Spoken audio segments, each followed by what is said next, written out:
Hi, Kate Fry here. This video is on AOC, the manufacturing of consent, and the actual threat of fascism. Okay, this video might be a little controversial on the left, and hope people aren't too upset at me. Let me just develop my narrative. I'm happy to have a debate, engage in dialogue on this, as long as people like at least watch my video first before commenting. Thanks. Okay. So my argument first, fascism is a threat. I really think it is a threat. Could come from a direction which most people don't really expect. Let me develop my case here. 1988, book that came out, Manufacturing of Consent by Edward Herman and Noam Chomsky. Edward Herman, I believe he passed away 2 years ago, I think it was. And he was professor of finance at the Wharton School at the University of Pennsylvania. He was an anti-imperialist writer. He wrote books, criticizing U.S. imperialism.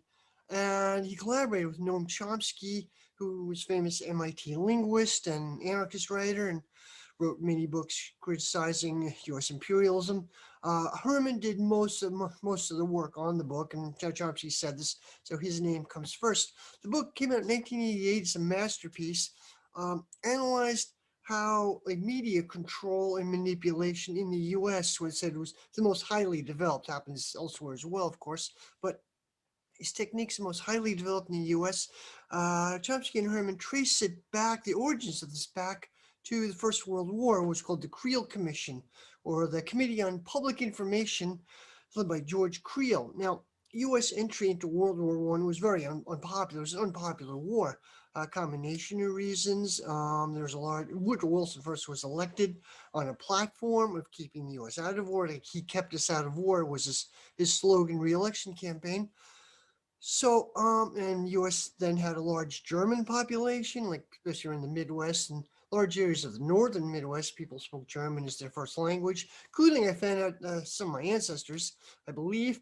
Anyway, for various reasons, these people had some sentimental attachments to Germany. U.S. had a large Irish community, several waves of immigration from the mid 19th century onward. For obvious reasons, these people were not happy with the British Empire.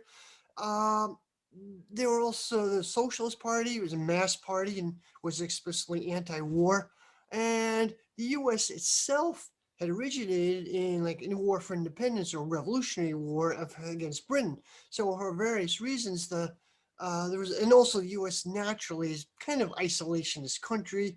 Most Americans don't know or really care about other countries, and it's kind of like people just don't want to get involved. This was a natural inclination, material reasons for it. So the state under Woodrow Wilson whipped up this like propaganda campaign, very some ways effective. The Creel Commission gave it like illusion of grassroots support for the war, like they have like an army of like writers or amateur journalists who would submit articles or write letters to the editor of local newspapers all over the country, give an illusion of grassroots support. They would have like a pro-war Irish tenor, give speeches for Irish American clubs, things like that. Give like an illusion. And that's the carrot and stick. There's a stick, anti-war, anti-war, anti-war literature anti-war voices were harshly persecuted. Like it was blocked in the mails. Anti-war literature was blocked. It was unconstitutional. It was blatant censorship. You couldn't speak out against the war. Censors. Things were blocked in the mails. Leaders of the Socialist Party were Eugene Debs and Victor Berg and others were arrested for speaking out for opposing the war. Religious people, like some religious dissidents, Jehovah's Witnesses, were tortured in Fort Leavenworth and elsewhere. So this carrot and stick approach, but this pioneered a lot of mechanisms of media control, and it continued afterwards. Chomsky and Herman also cite the journalist Walter Lippmann as feeding into this. Lippmann himself, he was originally a socialist. He was very active in the Socialist Party in the 1900s for a time. One thing I read, I believe he was John Reed's roommate at Harvard for a time. John Reed was the famous author of 10 Days That Shook the World and one of the founders of the U.S. Communist Party. Walter Lippmann was not really all that radical. He was, he's not a revolutionary. He became like a mainstream Cold War liberal. He was liberal left, but he wasn't a revolutionary. I don't know what his later politics were, but he wrote a book in 1922 called Public Opinion, which openly said, we have to, in a democracy, people can't really make their own decisions. We have to depend on opinion makers. And Chomsky wrote how, what is it? Noam Chomsky himself elsewhere. Let me find. Walter Lippmann invented the term manufacturing consent.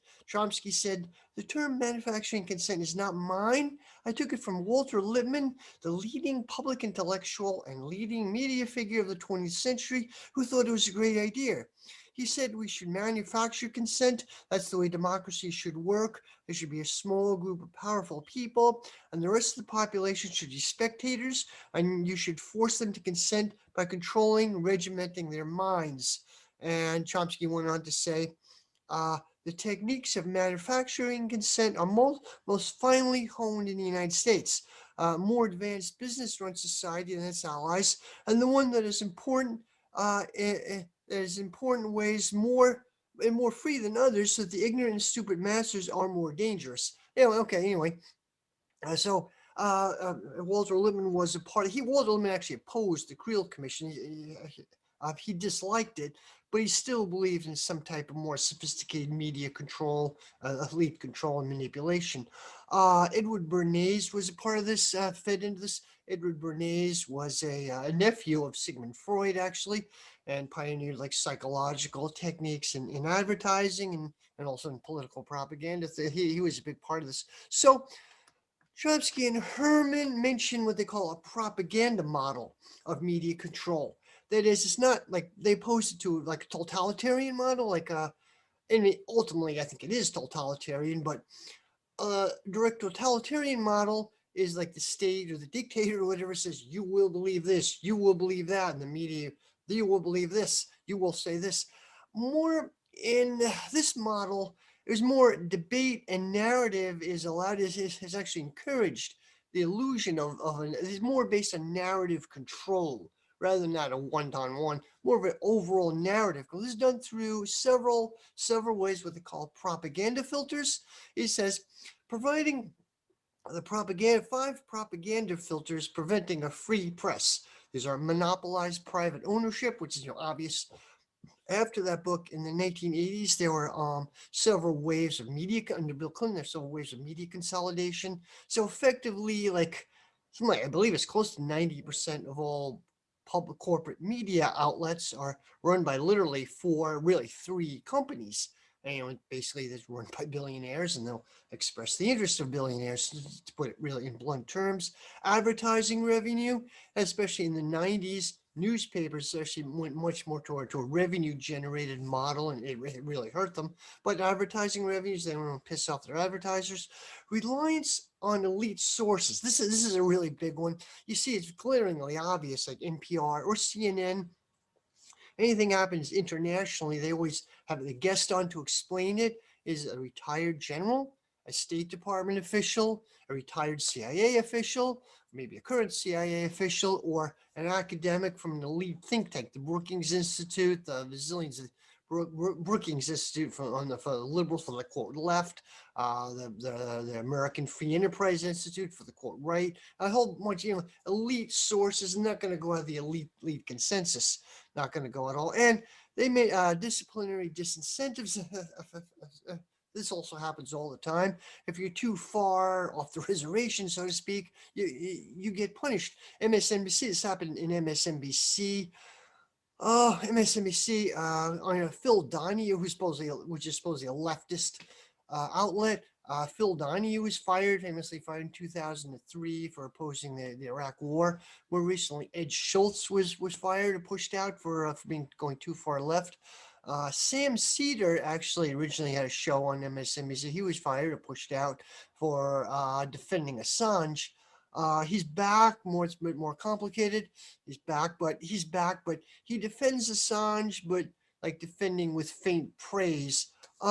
So And they're such big, and there are people on the right who are fired also from MSNBC, but there are definitely parameters. It's going to hurt your career if you go too far one way or too far the other, especially on the left. Chomsky said that media control on like liberal media is much more tight. It's a little different now, but it's much more tight than media control on the right. Like during the Iraq War, first Iraq War in the 90s, he had a brief interview in WBUR, the Boston affiliate of NPR, and it was censored. It was cut. There was a huge protest over it. It was they eventually didn't. I think they eventually did air part of his interview. He was like one of the very few anti-war voices that they had, or criticizing what was going on. And it was a huge. They were very grudgingly allowed him on. There's a big fight to actually even airs. I don't remember. There was some drama. But anyway. Today it's even more obvious. Like Chomsky or anyone on the left will not be allowed on MSNBC, NPR, CNN. You just don't do it. Right wing media is ironically traditionally a little more diverse within their spectrum. They do have more of a diversity of opinions, precisely because they're not a threat to the system.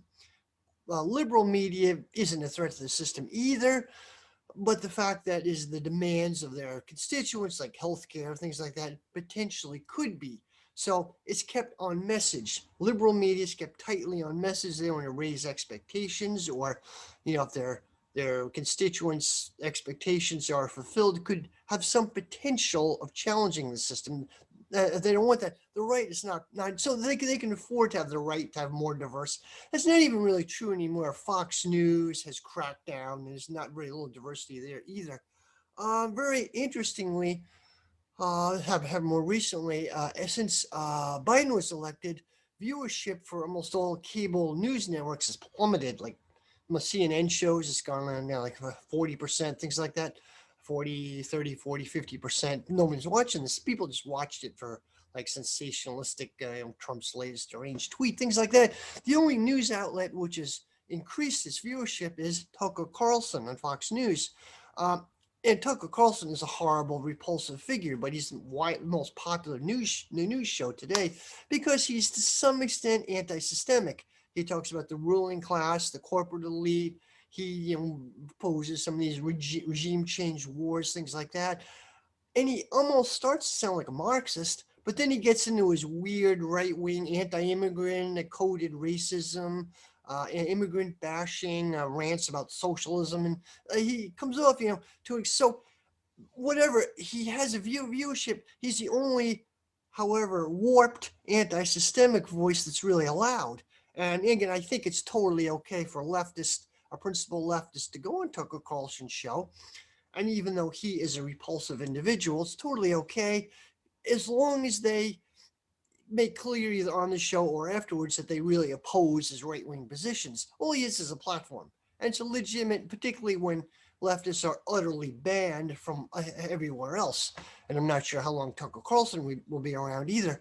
Leftists are utterly banned. So a number of leftists, Chris Hedges, um, Max Blumenthal, Jimmy Dore, Glenn Greenwald, a variety of people have been on Tucker Carlson. And I think that's totally okay. There's nothing wrong with that. Okay, so that's manufactured consent. We see there's access journalism, where like they don't want to piss off politicians or state media sources. Uh, Cases that came out last year. Ann Roback for ABC News anchor, apparently did a show maybe a year or two earlier.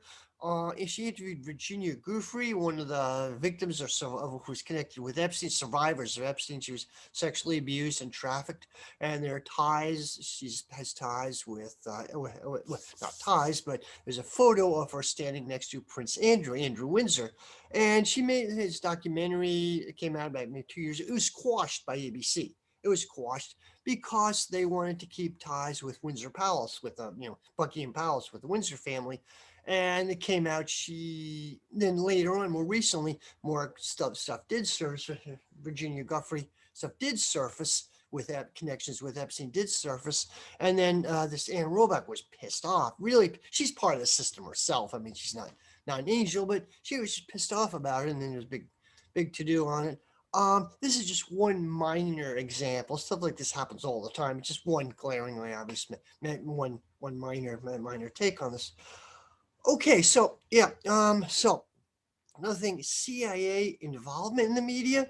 We don't know what extent this happens. It's certain that it happens. There's Operation Mockingbird, and its name's been thrown out. We don't know if it's a real thing or not. It alleges massive CIA control of the media. It's we don't know. There's some things we do know. In 1967, Ramparts magazine published had an article. It was a bombshell article that the National Student Association, I believe it was called, accepted CIA money. In fact, to carry that a little further, their international. So it was a U.S. or is a U.S. student organization. Their international activities in Europe or elsewhere were essentially as a CIA front group. Gloria Steinem actually got her start as an activist, as working for the CIA asset. She admits this too. She actually admits it's not a conspiracy theory. She openly admits it. She's never disavowed it. She never said like, "Oh, I was a young impressionable student." This was like 1967 or late 60s, the height of the Vietnam War era, and she never really disavowed.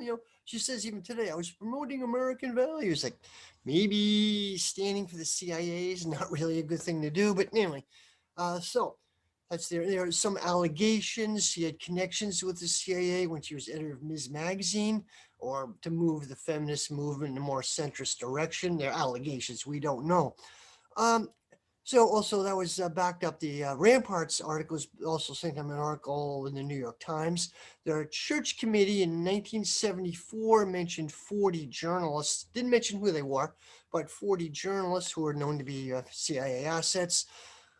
Okay, in 1977, Carl Bernstein of Woodward and Bernstein fame estimated there are now 400 in an article in Rolling Stone magazine, so there are 400 journalists or CIA assets, and he mentions that it didn't really matter how many were. It's the narrative. A few small number of very high placed journalists who can influence the narratives, influence the dialogues, a huge influence on it. And by CIA assets, they can people who be relied to publish articles, some ghostwritten by the CIA, or give CIA the viewpoints, favorite narrative directions. And it can be, even if it's a dozen, they can have a huge influence. So it's not a conspiracy model. It's, it's systemic the way the system operates. And so, also there's a lot of stuff came out in the 1950s. The CIA sponsored American abstract expressionist artists, as well-known people like de Kooning, Jackson Pollock, a variety of others. Now, I love European expressionist art. Paul Klee, The Twittering Machine, one of my favorite works of art. Kandinsky, a variety of other people. I love that stuff. The American, I'm not an expert in art by any means, but the American version I think is mostly crap. But it was sponsored by the CIA to in Europe. They gave exhibitions in Europe and things like that overseas, as well to promoting like the U.S. had a reputation of being cultural Philistines, which I think is largely true. Like few Americans watch foreign films, for example. Largely business. We have a U.S.'s business-oriented culture, so wanted to change the public image of the U.S.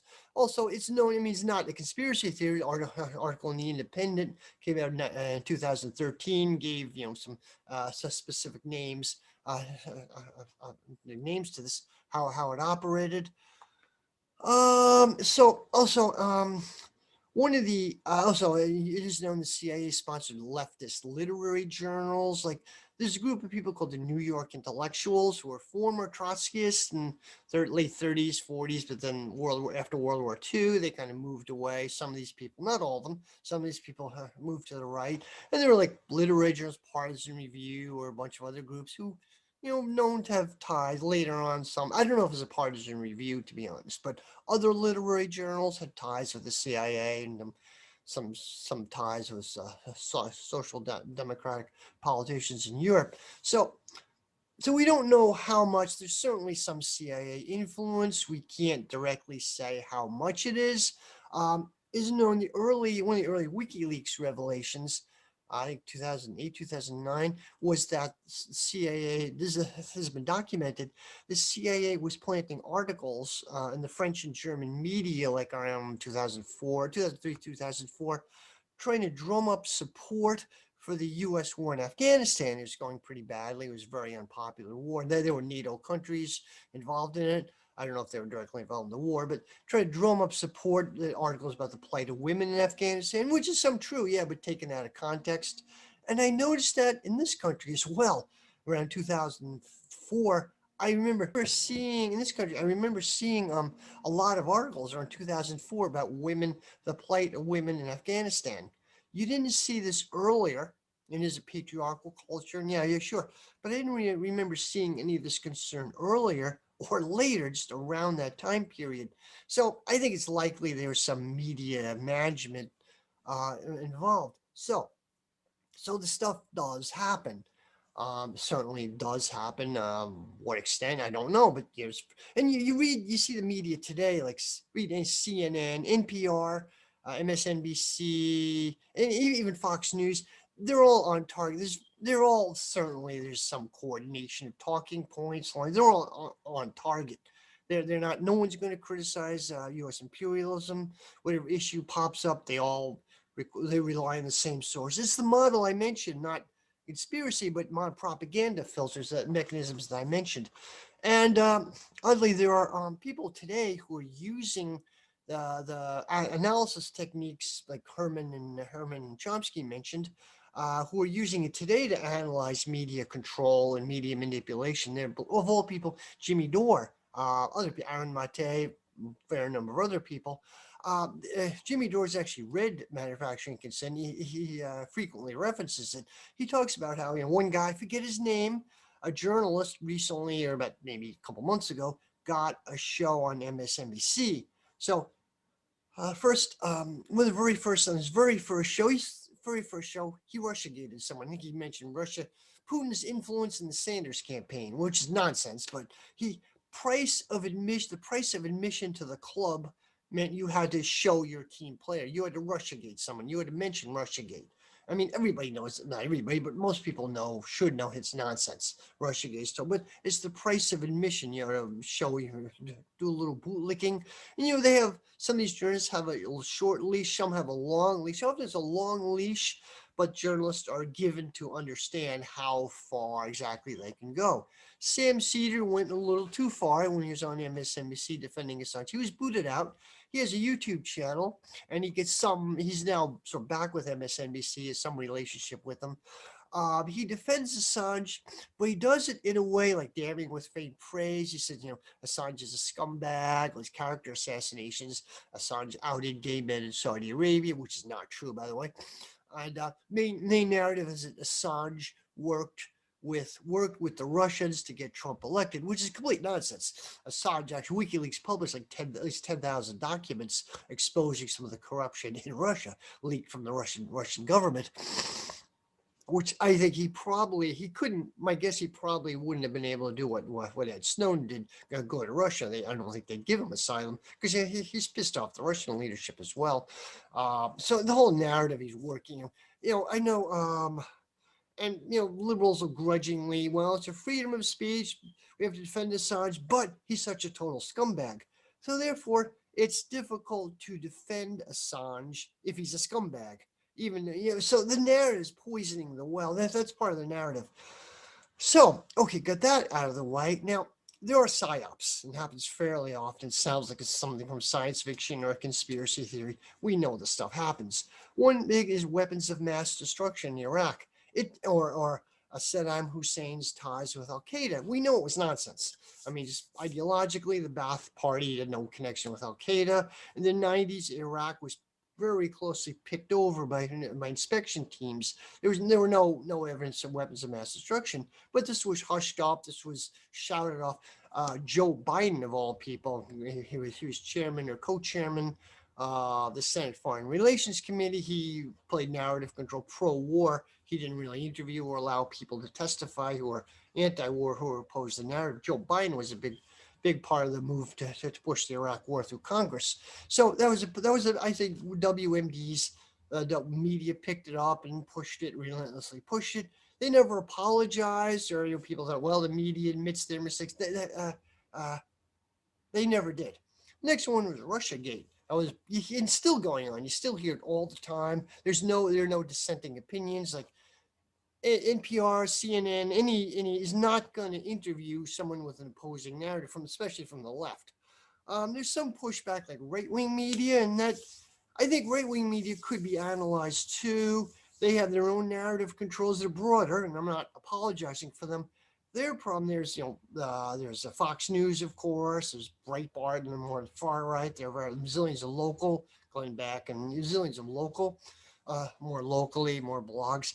They have their own kind of part of the problem with them is that they're batshit crazy. Their narratives are just they somewhat criticize the mainstream consensus, but then they go in their own uh, bizarre directions, and they play the role like anything outside the mainstream consensus. For mainstream is right wing conspiracy theories. Seth Rich speculation about Seth Rich, who was murdered. There's speculation. I actually think he was. He possibly transmitted documents. He was a Bernie Sanders staffer, and then he worked as DNC staffer. He was pissed off, disillusioned, pissed off. He may have been the guy to leak the information, some of it to WikiLeaks. We don't know this for sure. Maybe we'll never know it. He was mysteriously murdered with cash on him, so it obviously wasn't a robbery. We don't know what happened, but you're not supposed to talk about it. You're not. It's a conspiracy theory. It's QAnon. You're not supposed to talk about it. Just if good, decent people don't mention it, it's relegated to the far right, to nutcase blogs or bizarre theories. It's not decent people don't talk about it. So that's part of narrative control right there. The idea of relegating something to a conspiracy theory. You just don't talk about it. Okay, so some things now. So there are techniques of narrative control, things. And now, uh, I shared some of my thoughts on the Capitol riot in a previous video. I mentioned that I was quoted as saying that I was agnostic about the election results. Like I didn't use that term, but I mentioned that maybe Trump was right. Maybe Biden did cheat. Said I don't know. I'm not taking sides on this, and I don't really care. There's room for some skepticism. I didn't say I support. Now it doesn't mean I support Trump. Now I based this on me, and I said this, and I was quoted. I posted it on Facebook, and there's a Facebook group called the Marxist Discussion Group Facebook page, and I posted it there. Usually post my videos there, and I get a couple of likes or maybe one or two comments. Usually not much of a notice. But a few weeks ago, I posted it on the Marxist Discussion Group, and there's a firestorm of criticism, not about my video. Someone else criticized me for being quote agnostic about the election, and someone else picked that up and just drew like flies to honey. So many people. There was a sub thread rather, of 70 comments. I stopped following it at 70. Probably was a lot longer. People were outraged that I was agnostic about the election results, which struck me as weird. And the thread meandered. People talked about other things. One person was actually upset at me because I was criticizing the Democratic Party. That is, I said like the Democratic Party obviously rigged their own primary. I mean, it's not a conspiracy theory. It's right out in the open. I mean, it was the news. It was follow the news.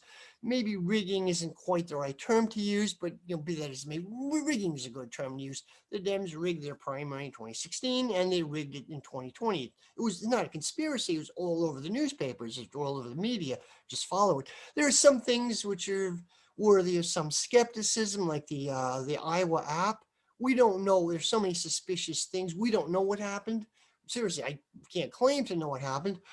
There was also the fact that the exit polls in many early primaries showed Sanders doing really well, but the actual results were not the same. There's a major, huge discrepancy there.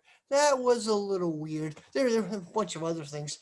I don't definitely know. I think it's legitimate to have some grounds for suspicion and all that. Okay, so as far as me being quote agnostic, let me just see.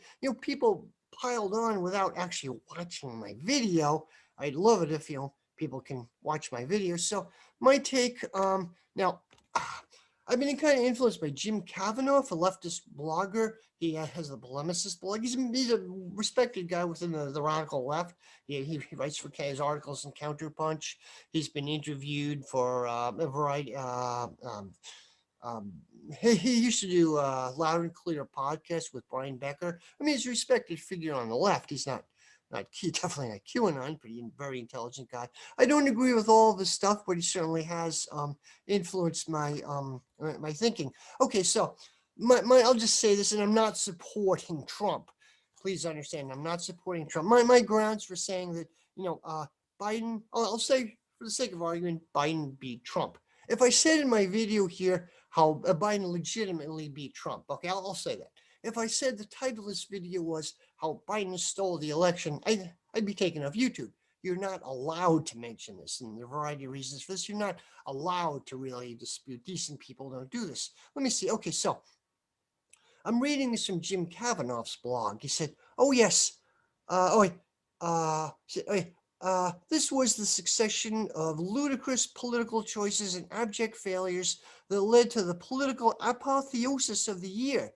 Joe Biden's victory over Donald Trump in the presidential election by a mere 42,000 votes in 3 states. Oh, yes, a very narrow victory.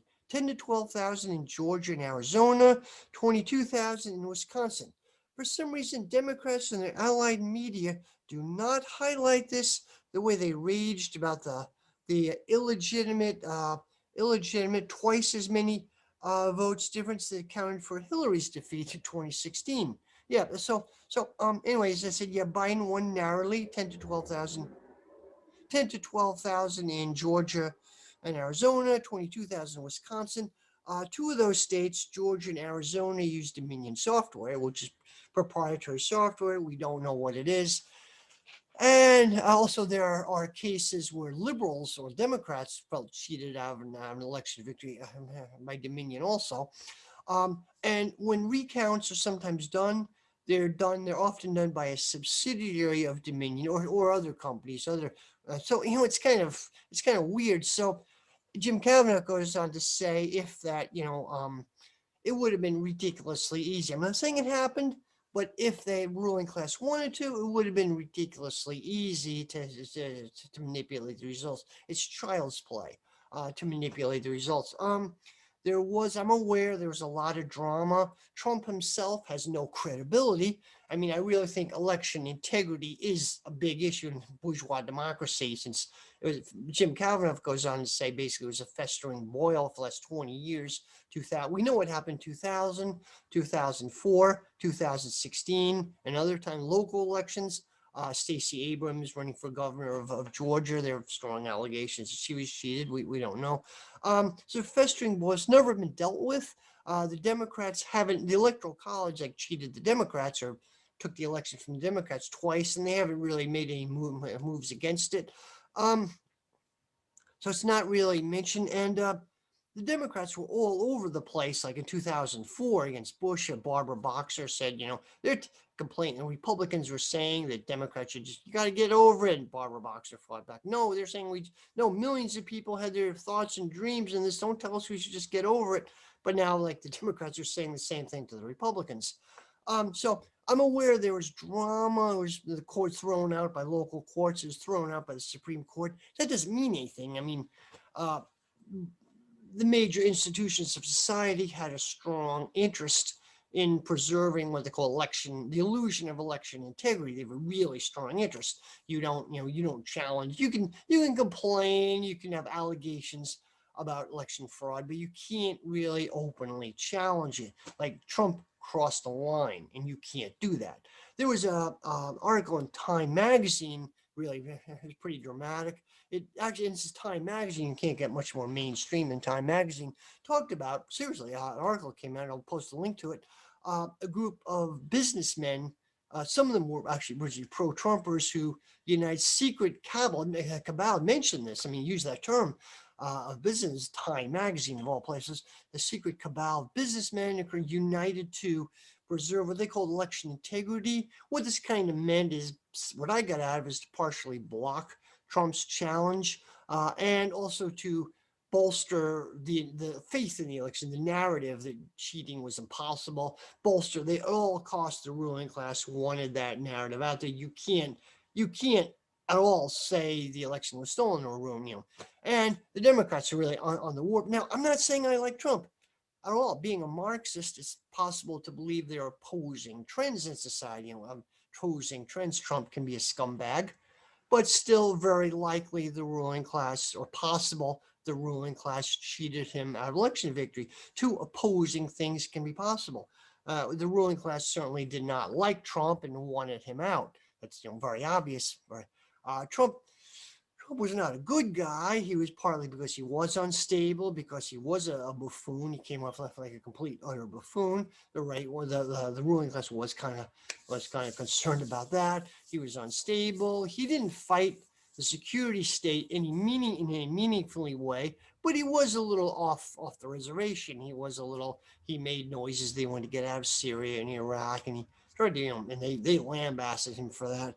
There's a variety of reasons. I think they did not want him reelected. There's the Transition Integrity Project, which was a real thing. It was a role-playing exercise at Harvard last summer, June to August of last summer. It's not a QAnon conspiracy. It actually happened. They have a website. It was like movers and shakers in the political world on both sides of the aisle, as they say. John Podesta was part of this, and so a longtime Clinton operative and a variety of other people across the spectrum.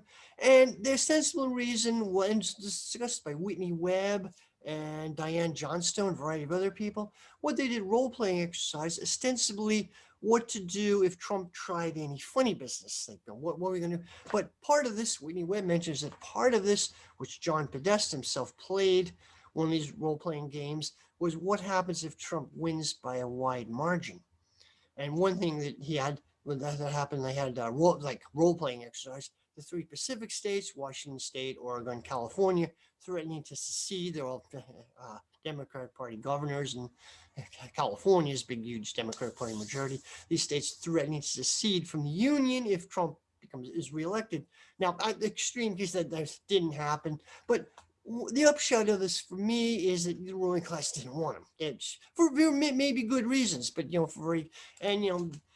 if people think this is a crazy QAnon conspiracy theory, well, what do you think happened in Maidan in 2014?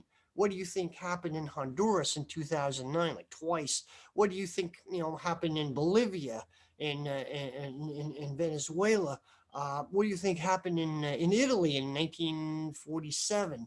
What do you think happened in Syria in 1947, 1948? This is the tip of the iceberg. The U.S. has been manipulating elections. U.S. security state's been manipulating, as the CIA has been manipulating elections all over the place. Read William Bloom, Killing Hope. Read Michael Parenti. Read Noam Chomsky. I mean, it's all over the place. People announce this conspiracy theory. I think have a one-dimensional view of Marxism. And this doesn't mean I like Trump. Believe me, I'm not standing for Trump. My position on this, it likely may have been stolen. I don't care. I mean, for the sake of a socialist perspective, I don't care. They're both corrupt slime buckets. They're different, but they're both, okay. So enough for that. I'm happy to engage in debates as long as someone shows they watch the video. I had like a 70 comment thread, which is anyway. So I shared my thoughts on what happened in the DC riot or January 6th. I understand it shook a lot of people up. It shook me up. I came home like, what the hell? I heard about it a little bit on Facebook. Then I looked it up like, holy shit, people storming the Capitol. I called a family member of mine, and we talked to her. She said, classic liberal. She said, I told you we were going to have a civil war. I said, no, I don't think there's a civil war. It took me a few days to wrap my head around what was happening, but there's some stuff that we definitely know. So I made a video about it a few weeks ago. More information came out since then. I've modified somewhat, but my basic idea stands.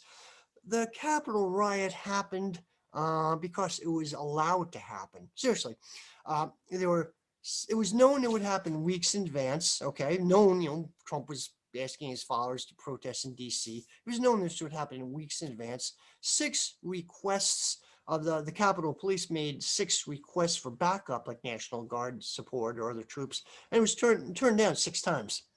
Okay, it's turned down. One of the grounds was bad optics, but really bad optics. when Biden was nominated, when Biden was inaugurated. Really, really highly, DC was highly militarized. So it was 6 weeks were turned down. The FBI admitted they was closely monitoring all along, so they knew it was happening. Washington, D.C. is believed to be the most heavily surveilled city on the planet right now. The mayor of D.C., Muriel Bowser, actually deliberately ordered to reduce police presence. She's actually had a big BLM mural or letters painted on the street right opposite the White House. Well, at the same time, her cops were beating the crap out of BLM protesters. It's standard Democratic Party hypocrisy there. But she actually ordered reduced police presence. There was a few weeks, maybe a week before, I don't know. I think about a week before, there was a protest, force the vote protest movement to basically get AOC or others to force them to threaten to not nominate Nancy Pelosi for fighting for healthcare. So anyway, there was more people say leftists. There were leftists who were at both events at the D.C. riot and the earlier force the vote protest. There was a higher police presence at the force the vote protest than there was at the D.C. riot, and it's on video. There's actually a video of the police letting the protesters in, opening the gate, letting them in. There's another video of about 6 cops at a barrier, metal barrier things, and a crowd of maybe several hundred, maybe close to 1,000 protesters forcing their way in over in. Of course, I mean, what the hell do they think would happen? There's a very light police presence. Now, they knew the Capitol building was the focal point of the protest. It was, the what are they called, the certification of Biden winning. They knew this was gonna. They knew. What did they think was gonna happen? There was one known guy. I know the protesters themselves, and Jim Kavanaugh talks about this at length. They were taking selfies. One guy was smoking weed in the Capitol Rotunda. They were wandering around some bizarre, the QAnon shaman, bizarre characters, mostly milling around for a couple hours. They weren't, and the story about the zip tie guy. There were lurid stories about they had planned to kidnap Congress people, and take hostages and kill people. The stories were retracted. The zip tie guy, he found out he took them from in the Capitol from a police box inside the building. He used it so the cops couldn't use it on the protesters. And so the stories have been retracted. It was and I've seen video footage, the initial video of them running up the building, storming the Capitol. That's pretty scary. Yeah. That was just one part of it. Most of it just people milling around. The cops begging people to leave and just milling around. That's all it was, really. Mostly not all it was. I mean, there's some mob violence. Yes, mob psychology. Sure, 4 people were killed, I believe. 2 of the people killed, interestingly, were former Obama supporters. One guy, the guy who was widely believed to have accidentally tasered himself in the cojones, tased himself in the balls. And I know people on Facebook who were mocking him, were laughing about it. Say, this idiot Trump supporter, and mocking him. And he died of a heart attack. People were cheering it on. Turned out he had been an very enthusiastic Obama supporter. He was from Alabama. And when Obama was first inaugurated in 2008, he went up to D.C. to celebrate it. People thought, Obama was going to be a transformative leader. Of course, that didn't happen. And back home in Alabama, factories closed, many years of economic disaster, and he was disillusioned. And he was radicalized by right-wing media and brought into this right-wing world. And the same thing with the woman who was killed, and a graphic, the police shot her. And she had been an Obama supporter too. She was disillusioned by him. She hated Hillary Clinton, rightfully so. And then she was radicalized too. I mean, what I'm saying is, if there was a radical left, could have cut through this whole thing. I really think some, not all, not by any means all, but there's an element of the people stormed the Capitol who could have stormed it for a radical left cause if there had been some radical left movement. Not everyone by any means. I'm not saying they're all angels, no, but there was an element. So I think the left has been approaching this thing in totally the wrong way. Okay, so AOC, Alexandria Ocasio-Cortez. I made a previous video where I analyzed her. I'm not a fan. I think she's largely a phony. Force the vote movement got a lot of publicity. She's not You know, she makes great gestures, especially when she got in, but turns out her protest in front of Nancy Pelosi's office with Extinction Rebellion was staged. Pelosi knew it would happen. It was staged. Great photo op. She voted for ICE to fund ICE the first time, to fund ICE. She voted for Pelosi twice to be Speaker of the House, and Pelosi's pretty right wing, denies national health care, anything like that. She voted for Pelosi twice, called Pelosi Mama Bear. She voted for the $4 trillion corporate CARES bailout. So many horrible things she supported. Well, she supported the coup in Venezuela. Basically said I defer to party leadership, and party leadership supported the coup. The coup in Bolivia, a little more ambiguous. She retweeted a tweet denouncing the coup by Bernie Sanders, but didn't do anything beyond that. It was like sending a strongly worded letter. Like what's that going to do? She had herself photographed carrying with a group of coup supporters carrying a coup flag. She tried to kind of have it both ways. She certainly didn't lead an anti-imperialist movement. She missed. Well, I don't know much about foreign policy. I mean, she dissed an activist group in Brooklyn, I believe, her constituents who were, opposing the coup, an anti-coup activist group. She dissed them. She refused to meet with them. She really disrespected them a lot. So, um, some stories about her. I don't know, some theories. One thing, it's she's in the DSA. It's unknown. Most likely, she just pays like $60 membership dues a year, if that. We don't really know. She is closely aligned with Justice Democrats. She auditioned for them. I don't know what this means. I mean, yeah, she admits that she auditioned for them. They were looking for someone to run for that seat. Ran against Joe Crowley, a machine politician who was short. He was fairly easy to beat if someone actually ran a campaign against him. So the Justice Democrats organization, sort of a quote progressive group within the Democratic Party, tried to press the Democratic Party left. Cenk Uygur, the Young Turks, is a big figure in that. Kyle Kalinske was. I don't know if he's still involved in it. I think he was a leader for a time. Anyways, known the current leader of the Justice Democrats is AOC's chief of staff. So I don't know. There's some stories that she's actually, she's not even a free agent. She's not. One theory, I don't know if this is true, but she's an actor. One theory is that she's an actor. She doesn't even make her tweets. If you interviews with her and catch her off guard, she's actually not that bright. She doesn't understand politics. She's pretty much tightly scripted. I don't know if this is true. Just a theory. I'm not saying it's true. I don't really know. But anyway, be that as it may, in the wake of the Capitol riot, she did this a little bit before, but in the wake of the Capitol riot, she called for censorship. She said like fake media, right wing disinformation, and yeah, okay, there's a lot of that around. I don't deny it at all. There's old QAnon, there's a lot of that crap around. Yeah, but it's like building a consensus for its crackdown is going to easily be used against the left, and it is anyway. And then this narrative continued. One point, she accused Ted Cruz of trying to have her killed. This is weird now. In the wake of the GameStop thing on Reddit, the Reddit investors were were really wrecked. This hedge fund lost billions of dollars. There's a little guy getting back at the. So many quote Marxists had a really bad take on that. It's not going to overthrow capitalism, of course, but it's partly a left-wing populist rebellion. All their avenues are blocked, so why not do it? So Wall Street investors. And anyway, so small investors, not investors, but small and mostly working class people bash them as petty bourgeois. I don't know their class, but I think most of them are working class people. Some of the stories they shared on Reddit really heartbreaking. Their families were devastated, young, like 20s, 30s. They have stories their families were devastated in the economic collapse in 2008. Story after story, how devastated these people were. How the parents, their families were destroyed, and very moving. I cried reading some of this, and it's like getting back at the oppressors. There is that feeling. They were self-deprecating. They not politically correct, but they call themselves sort of retards, small brains, smooth brains, things like that. A lot of self-deprecating humor. And a friend of mine compared this to "Wretched of the Earth" by Frantz Fanon. Classic work, wretched. These are the wretched, the despised people, and they proudly use it as a slogan.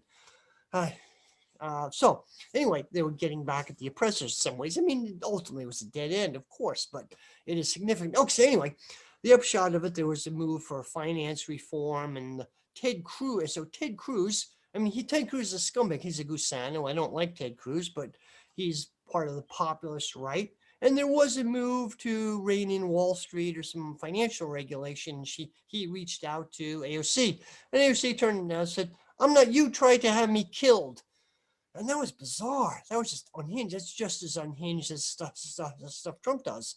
Now, there's no evidence. I don't like Ted Cruz, but there's no evidence that he tried to have her killed. That's nonsense. Then you could say, AOC meant it metaphorically because Ted Cruz was one of the people who, biggest champions against Trump's challenge to the election. He was one of the biggest voices. So metaphorically, so to carry that a little further, AOC and some members of the squad. No, that was an odd event right there.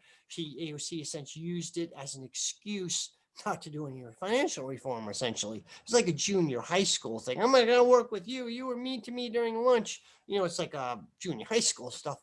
But, okay, so then accelerate AOC and others. It calls for expelling from Congress people who, people who were, said the claim the vote was stolen. People say it's been almost criminalized, like it's treason, sedition, insurrection, and just beyond the pale. And they were moved to expel people from Congress. Anyone, any of these voices, anybody said this. Now, I don't support the right-wing Republicans either. They're scum. I don't support them, oddly. But, Marx and any socialist wants to build on bourgeois democracy, not destroy it, not diminish it. You debate these people. Trotsky famously said, if you can't, or he didn't say this, but he's quoted as saying this, if you can't convince a fascist, acquaint his head with the pavement. I totally agree with this, but people are feeding the first part of it. You talk to people. Let's have a dialogue. Let's have some kind of narrative. And so anyway, so it continued, and to some extent, I talked about force the vote movement. AOC famously did not challenge Pelosi. She ultimately backed down. There's a firestorm of criticism around the liberal left, social democratic layer, and YouTubers, things like that. Firestorm of criticism, and it tarnished AOC's luster somewhat. So she's making a comeback. And I have a hunch the Capitol riot was orchestrated. Okay, no, before I get to that.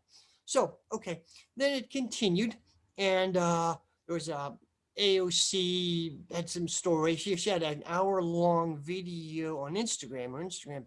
So it said that, she narrated how she's a rape survivor, a sexual abuse survivor. Anyway, she said she never told this to anyone. She apologized to her family and friends that she's never told this to.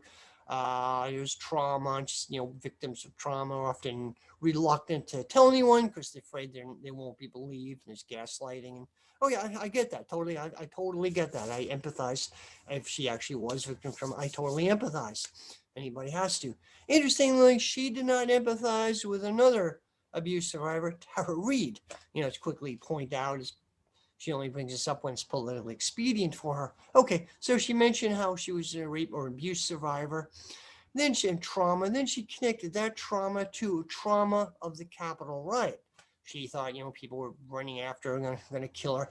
I admit, she has been harshly demonized by the right. I totally get that. There are threats to kill her. There are death threats. Yeah, I totally get that. She's been, the right wing is pretty batshit crazy, irrational. She's not a socialist. She's not a communist, far from it. But they whipped up this hysteria about her. And, I admit some fear may be justified. I get that. I'm not totally belittling her. I mean, but anyway, she may have grounds to been really, really worried. But she said how it felt she was traumatized. One point, she went into a bathroom and hid there for a while. She went into another congresswoman's office. Turns out, and she mentioned a cop came to get her, but she got weird vibes. So the cop was by himself, which is not regulation. And the cop looked mean and angry at her, and something's not right. She was really worried about her life. Well, there was some narrative, some deconstruction of all this. First of all, she's, you have to empathize with her. If she was, felt she was trauma, really empathize with her. But some things a lot fun thing. As I said, she didn't solidarize with Tara Reid, but also, for thing, office was not in the Capitol. It's in the Cannon Building, and the other office she went to, it's in the Cannon Building, which is part of the same complex. it's part of the same, what's not part of the same building. The protesters never were in the Cannon building, and at no time was her life in danger. I mean, it's possible was scared. It's very possible she knew this was happening. It's very possible. And I don't want to totally belittle what she went through or what she claims to have gone through. There's a YouTube video I saw of a psychologist kind of went over and said, yeah, maybe he was a bit skeptical, but said, yeah, maybe she, trauma is legitimate, but we don't know. So there are many cases of false trauma, people claiming to have experienced trauma. One, he mentioned this guy psychologist. He mentioned Jersey Shore taking one person, like a patient or something, claimed to have experienced trauma as a result of Jersey Shore being taken off the air, and that was kind of fun. So the show itself was horrible. I know people love Jersey Shore. Like I don't get it. I don't get it. It's such a freaking stupid, repulsive show, and people loved it. Anyway, so the psychologist joked, it would actually be trauma if Jersey Shore was not canceled or renewed for another season. That would be a cause for trauma. But anyway, so her claim of trauma might be legitimate, but she's other people point out she's using like moralistic therapeutic language. Like she was pointing herself, she was a survivor, which gives yourself some moral authority. You can't really criticize this. And a little bit later, there was a session in Congress where some Congress, I forget the guy's name, but a few variety of other people were sharing their traumas, like a group psychotherapy session, a public in Congress. It's a little weird. It seems like they're building up, and other people memes going around how traumatic was watching this. I mean, it seems they're kind of building up a consensus for something. I suspect like a crackdown Patriot Act 2.0. I don't know, but I suspect I'm a little nervous about what they're building up for. And I think we should be extremely careful whatever narratives they're building. And AOC is partly building, obviously, her own career. Partly in theory, she wants to run for Chuck Schumer's Senate seat. He's going to retire, running for Chuck Schumer's seat. That she's ambitious. Partly, she's reading off lines from the DNC or the Dems. Somebody is telling her what to say. She's being coached. I mean, she's not just saying this off the top of her head. And some people compared this therapy session kind of was like a Maoist struggle session. I thought of that. I'm not red baiting saying this, but I mean, it almost seemed to have that element to it. It was kind of odd, like they're going to make Ted Cruz wear a dunce cap or denounce Lin Biao and Confucius or something, or denounce the four olds or whatever. So I don't know. Anyway, I'm a little nervous about the direction this could be going, and liberals, like so many people are easily manipulated. A lot's been written about Trump supporters are manipulated or the cult. That's true. That's absolutely true. There's a dangerous cult around Trump. I totally agree with that. However, same thing about liberals. Liberals think they're above all that, but they piled on the Russiagate nonsense. They pile on any narrative that's given to them. So I'm a little worried they're building a consensus for some kind of dangerous crackdown. Now I talked about fascism, the dangers of fascism. It is a possibility. I mean, but not in the direction everybody thinks it's going to come in, or the direction we're being conditioned. Now, it came out that one of the leaders of the Proud Boys, I forget his name offhand, one of the leaders that turned out to be an FBI informant. A couple of leaders of one leader of the Boogaloo Boys came out to be an FBI informant. And across the spectrum, my hunch is that these right-wing groups and militias are very heavily infiltrated, by the feds, some federal agency, very heavily infiltrated. And I could take that a few steps further. They all come from the same sources. They're all ex-military. According to the right-wing militias, the cops, big city cops, police unions. They say one of the biggest fascist groups in the U.S. are police unions, and police had a very heavy presence in the Capitol, and I don't know the riot itself, but the protesters, like the Seattle police on the other side of the country, had the highest number of people there. So they had a very heavy. So there's a very close tie-in with the ex-military. Not all ex-military are right-wingers. I'm not saying that, but very heavy tie-in with like ex-military. Police, fascist militias, private security firms, and they're on several different, they mesh together on several different layers. So yeah, the FBI reporting on infiltrating them, but other stuff could be going on as well. Like There's stories about in Russia, in Tsarist Russia in the early 1900s, there was a socialist movement, there was a growing workers movement, there were police unions. Like the police would start the Okhrana, Tsarist secret police would start their own unions to filter away discontent. Father Gapon was one of these.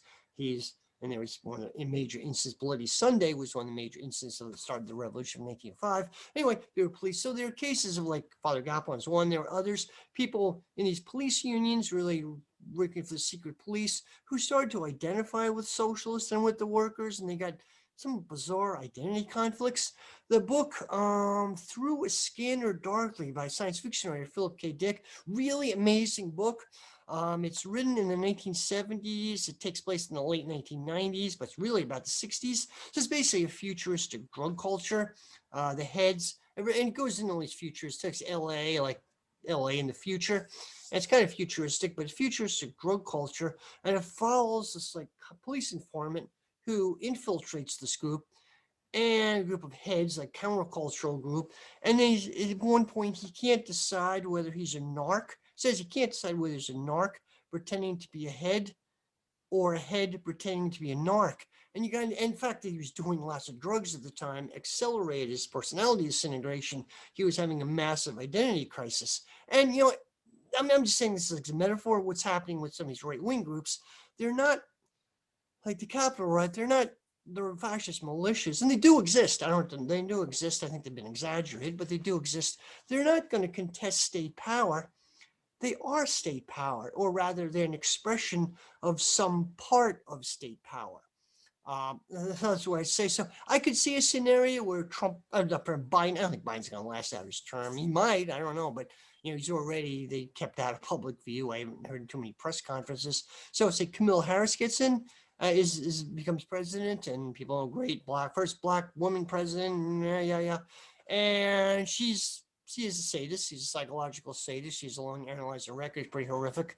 Biden's record is horrific too, as Trump is. So anyway, I could easily see these fascist militias, if there is some kind of like fascistic crackdown, I could very easily see them gravitating towards the security. It was much of the MAGA crowd. Now, yeah, most rank and file Trump supporters would, hate would what they regard Democrats as socialists. They would hate that. But you get an element, the most authoritarian element, would certainly help out in any crackdown. So I think fascism is a possibility, but I think so many people are just looking in the wrong direction for it. Trump is over. The impeachment thing is kind of odd too. And I have no support for Trump, which is funny. He's not president anymore. Second, the fact that, it's basically to make sure he can't run for president. Okay, fine, sure, good enough. But some of this gets to be a little bizarre. They're essentially their argument then isn't with Trump, it's with the American people. They can't trust the American people not to make the right decision, like maybe in 2024 the American people would re-elect Trump. So their argument is like paraphrase Bertolt Brecht's famous quote, like, if the government doesn't trust the people, why don't they dissolve them and elect a new people? Like, they have that much mistrust, and their own Democrats have that much mistrust in their own appeal. If Trump was like the worst president in history or is a horrible guy, and he was a horrible guy. Trump is horrible, vile, racist demagogue. He is a horrible guy. But I mean, they actually think, supposedly left in disgrace. They have that lack of faith in their own political program. They think Trump, if allowed to, the American people would reelect him. I mean, it's kind of bizarre. So I'll just close on this. I know this will probably be very controversial. I think there's a threat of fascism or authoritarianism, but it's not. It's coming from a direction we can't even, most people don't even visualize. I think the left right now, the left is going to have to understand this, what's really, and I have no support for Trump or the right wing, but who are the right wing? That's what we have to think about. Okay, thank you very much, and bye-bye.